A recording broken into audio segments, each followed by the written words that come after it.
장공주를 중심으로 정치극에 가까워지고 있는데요. 드라마 교초 결말입니다. 소남왕의 반역을 했다며 알리러 온 병사.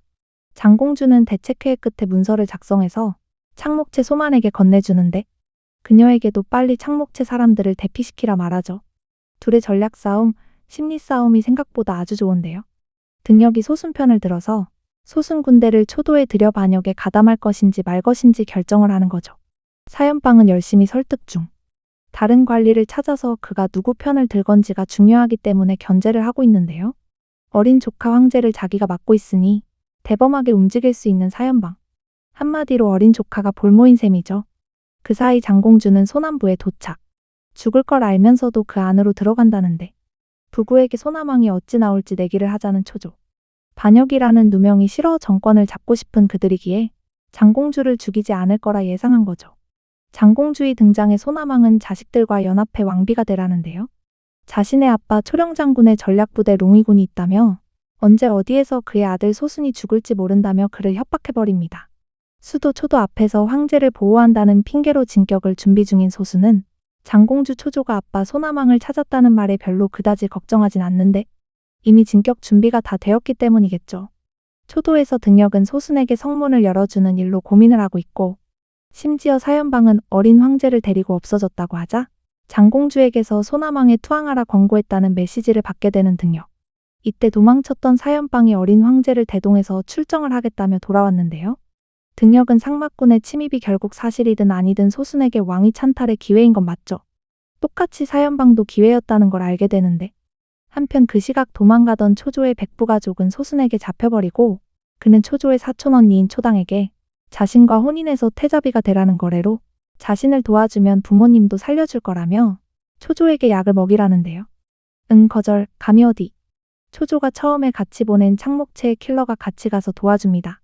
그리고 소순에게 마구 손찌검을 해버리는 초당, 신난다. 그 후 초조가 써둔 메시지에 소순의 인장을 찍어 초조에게 보내지는데요. 그 사이 소남부에서는 소남왕과談判 중인 초조, 아들 소순을 포기하라고 하지 않으면 소남왕은 반역이 될 거고 그가 원하는 건 그게 아닐 거라고 말합니다. 과연 소남왕의 선택은? 이 모든 상황을 사연방이 어린 황제와 함께 수습하러 와야 성립이 될 텐데 부구는 어떻게 형 사연방을 믿냐며 초조에게 묻게 되죠. 괜히 사연방을 신뢰하자 질투 폭발 부구. 사실 초조는 사연방을 믿는다기보다 현재 상황이 어떤 일을 행할 때 떳떳한 명분이나 자격을 갖추어 거칠 것이 없다는 이념을 중시하기에 그에 따라 사연방도 행동할 거라 생각했기 때문인데 말이죠. 이제 초도에 가서 평생 인질로 살아야 할 운명인 소순의 이야기. 어린 황제만 돌아오고 아직 사연방은 소남군 문제를 다 해결하고 돌아온다는데요. 등력은 소순을 데려리 왔죠. 소순의 아빠 소남왕이 자신을 버릴 가능성을 당연히 알았기에 소순은 타격도 안 받고 초조를 너무 쉽게 본 게 폐의 원인으로 생각한 소순. 소남왕은 아들 소순을 반역 혐의로 초도로 인질로 보내버렸고 본인은 진고강으로 상황이 종료됐지만 다시 초조를 부른 소남왕. 그러면서 사열례를 도발해 초조가 왜 사연방이 아닌 그를 택했는지 더 큰 것을 위해선 사연방과 함께 하라는데요. 소남왕이 마지막 파국은 사열례 때문일 거라는데 왜죠? 상처받은 사연방 부구에게 초조는 자기 자신이 되라는 말을 해주는데요. 따뜻해. 소수는 명성, 사연방은 권력, 등력은 이익 추구를 하는데 초조는 그래도 백성을 생각한다는 것. 부구는 과거 자신에게 형이 준 약의 실체를 알아보러 떠나는데 한편 아직도 초도로 돌아가지 않은 사연방은 초도로 돌아가려는 초조를 찾아와 소순 제거에 힘쓰려 하는데 이에 사연방 부하가 지금이라도 장공주를 죽이라 하지만 괜찮은 라이벌이 없다며 그녀를 죽이기 아깝다는 사연방. 장공주는 또다시 초당을 찾아가 다시 부탁을 하게 되고 드디어 조정에 입성하게 된 장공주 초조. 이후 등력을 찾아가 장기판을 움직이는 것이 누굴지 잘 생각해 보라는 대화 아닌 협박을 하게 되죠. 어린 황제는 초조에게 언제나 보호해달라고 하는데요. 이에 스스로 강해져서 자립해야 한다는 장공주. 그 시각 약의 실체를 찾으러 간 부구. 5년 전부터 사연방이 누군가에게 정기적으로 약을 보낸다는 사실까지 알게 되었는데요. 사연방 대체 무슨 짓을 하고 있었던 거야? 한편 장공주 때문에 머리가 아픈 등력. 과연 등력의 선택은 어찌 될지 궁금하네요. 그나저나 초조가 초당에게 부탁한 문회는 초도의 젊은 선비들에게 놀림을 받는데 이걸 막고자 기루에 와서 경도령과 바둑, 글쓰기 대결을 이겨버립니다. 문회에 와 자신들의 실력을 보라며 장공주가 문회를 한다고 하자 다른 목적이 있다고 생각하는 등력. 어쨌든 문해는 성공적으로 완료를 하고 여자들도 실력이 있다는 것을 보여주기 위한 목적. 한편 며칠 전 사가 약방에서 만난 아저씨를 다시 찾아간 부부. 위가촌 화재 때 소년 아상이 살아있는 묻는데 아상은 또 누구일까요? 그 시각 장공주는 이번에 등역을 찾아가 위장군 자리에 사열례를 추천하는데요. 사씨의 권력을 주냐며 반대하는 등역. 초조는 사열례는 자신의 사람이라 믿는다며 고려해보라고 하지만 여전히 반대를 할 생각. 그때 사열례가 보내온 메시지와 증거들. 과거 위가촌 화재 사건이 소나망과 관련이 있지만 증거가 현재는 거의 없는 상태인데요. 소순도 장공주가 조사를 시작한 것을 알고 이미 증거를 없앤 상황. 상막군으로 시선을 돌렸지만 그래도 불안한 건 어쩔 수가 없죠. 갑자기 찾아온 장공주는 소순의 속을 뒤집어 놓는데요. 그의 아빠 소나망이 자신에게는 자식이 8명이나 있다며 소순을 버린 이야기를 꺼내고 심지어 이 별장을 빨리 뛰쳐나가라고까지 하죠. 나가면 반역일 테니 말이에요. 조정에서 위장군 자리에 사열례를 추천한 장공주에 여전히 반대하는 등역. 비록 그가 상막군을 맡고 많은 공을 세웠지만 금이통령으로 황제를 지키지 않고 도망갔기에 참수를 당해야 한다고 말하죠. 장공주는 결국 사연방을 찾아가 사열례가 위장군이 되는 것을 도와달라 말하는데요. 사연방은 사가에 도움이 될 거라 들어줄까요? 드디어 초도로 돌아온 사열례. 강해 보이지만 그래도 마음이 많이 힘들었을 초조. 그를 보자마자 눈물을 흘리는데 서로에게 끝까지 좋은 사람이어야 하는데 왜 자꾸 불안해지는 건데. 다음날 조정에서 여전히 사열례가 위장군이 되는 것을 반대하는 등역. 이때 사열례는 자신이 위장군이 돼서 반년 안에 상마광 머리를 가져오지 않으면 자결을 하겠다는 선언을 해버리는데요. 또다시 전쟁이 일어날 것을 우려해 반대의 목소리가 나오는 가운데 어린 황제는 바로 허락해버립니다. 소식을 들은 사연방은 그와 그의 엄마에게 호적을 주겠다 말하지만 거절하는 부부. 그리곤 자신에게 준 약을 먹으면 죽을 수도 있다는 것을 알았냐 물어보는데요. 어린 시절 사열례를 보호하는 듯 했지만 결국엔 이용한 것 같죠. 엄마의 묘를 찾아온 사열례. 기녀인 엄마가 그를 사가에 버리고 갔는데 당시 엄마는 돌아오겠다고 말에 하염없이 기다렸었죠. 이때 그의 옆에 다가온 초조. 그에게 갑옷을 선물하며 그를 기다린다는 말을 전하죠. 그냥 사랑한다고 말해. 그 시각 사열례의 태도에 그 쓸모를 못 느낀 사연방은 어차피 사열례도 수많은 말들 중 하나라는 선택을 해버리는데 사열례를 위해 사탕을 만드는 초조. 그리고 과거 위가촌 화재의 기름이 수상함을 발견하는데요. 드디어 진실이 밝혀질까요? 사열례의 출정날. 사탕을 챙겨 그에게 주고 사열례는 초조가 준 갑옷을 입고 준비합니다. 그리고 기다리고 기다렸던 두 사람의 진짜 키스신. 그렇게 6개월 안에 상마광 머리를 가져오겠다는 약속을 하고 떠난 사열례. 그 시각 등역이 사열례를 말리지 않은 이유는 모두가 사열례가 잘 되지 않길 바란다는 것. 아 진짜 나쁜 것들. 조정에서는 왕성상도 감사직에 청거를 하는데 등역과 사연방이 청거한 사람 한 명씩을 각각 같이 관리하라는 조조. 대신 조건은 특수용품 기름은 초조가 허락해야 운송이 가능하다는 것. 이것 역시 황제는 바로 허락. 그리고 초조가 위가촌 사건의 기름 관련해서 조사를 하고 있다는 말에 걱정되기 시작한 소순. 한편 초보의 부하가 급히 성 밖으로 나가고 초도에 입성한 양장은 태부 등역의 연회에 초대를 받았지만 현장으로 가고 싶은 상황에 다른 사람들이 조정의 연줄이 없으면 제2의 사열례가 된다고 말하죠. 그 말에 연회를 갔지만 주최자인 등역은 보이지도 않아서 당황스러운 상황. 과거 소순에 엮여 대대손손 좋은 가문이던 양씨 집안이 몰락하면서 변방을 떠돌다가 이제야 초조의 도움으로 초도에 다시 돌아온 건데 사연방과는 원수지간인 양장. 그 시각 초모광의 머리를 가져온다던 사열례는 이렇다 할 행동은 하지 않고 먹지도 않고 초조가 만들어준 간식만 만지작거리는 부부. 왜 그래 뭐가 고민이야. 초모광이 사열례가 자신의 목을 치러 온다는 말에 꽁꽁 숨어버리고 그리고 기회만 엿보고 있는 소순. 등역이나 사연방, 초조까지 모두 자멸하길 기다리는 것 같네요. 여전히 등청하지 않는 사연방은 초조를 찾아가 이러쿵 저러쿵 이야기를 하는데 초조 흔들기 대작전인 건지. 한편 조정에서는 새로운 사건이 또 발생합니다. 정하라는 인물이 과거 문제 유출로 사형을 받았는데 의심스럽다는 것.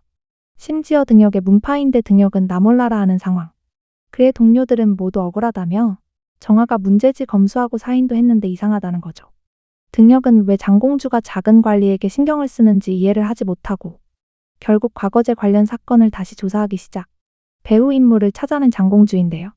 등역은 장공주에게 그렇게 해봤자 세도 가문들은 타격도 입지 않는다고 말하는데 이번 사건으로 인해 유언비어가 나돌자 다른 소문으로 그 소문을 막아버리는 장공주. 조정에서는 여전히 장공주의 모든 것을 방해하고 있는 등역. 그 사이 병가를 낸 사연방은 장공주와 등역 이간질을 시작합니다.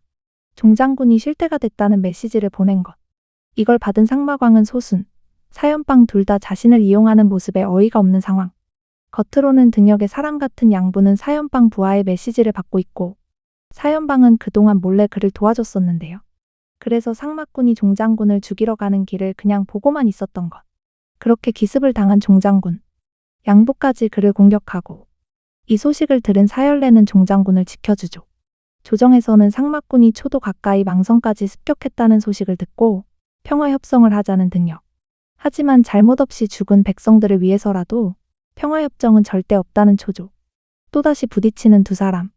초조는 그동안 상마꾼과 등역이 오고 간 편지들을 확인하며 앞으로 조정에 나오지 말라고 경고하는데 그렇게 쫓겨난 등역. 사실 이건 다 사연방의 계획인데요.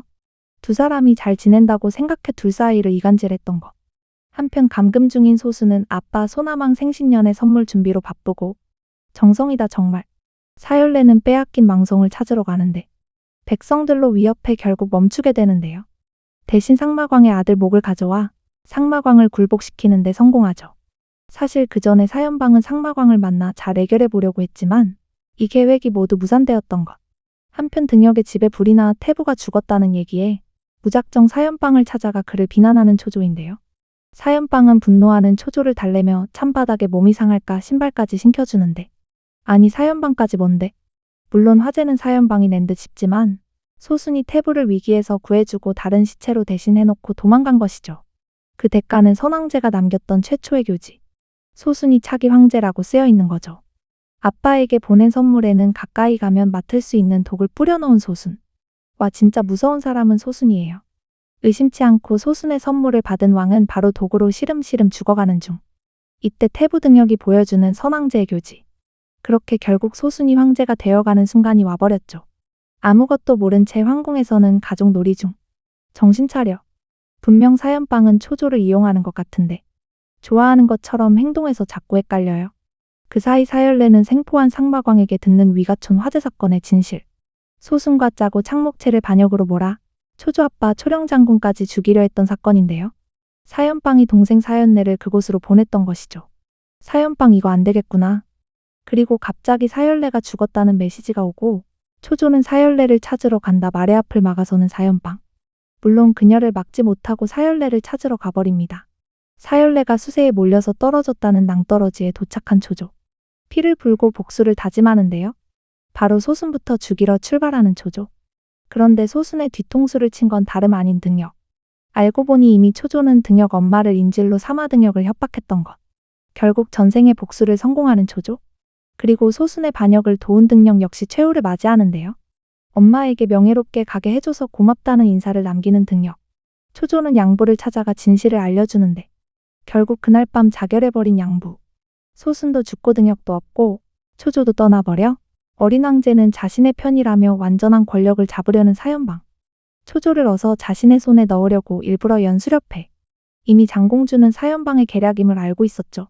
어린 황제를 손에 넣고 초령장군 때부터 있던 호위 군대를 모두 죽여버리고 군사력까지 장악해버린 사연방. 다만 초조가 휘두른 독이 든 비수의 팔이 긁혀버리는데요. 이거 해독약은 절대 없다는 것. 도망치는 초조, 그리고 그녀 앞에 나타난 사열내. 사실 그는 죽은 것이 아니라 벼랑에서 겨우 살아났단 것. 일주일 전 초조에게 나타나 둘이 모든 계획을 짰던 것이죠.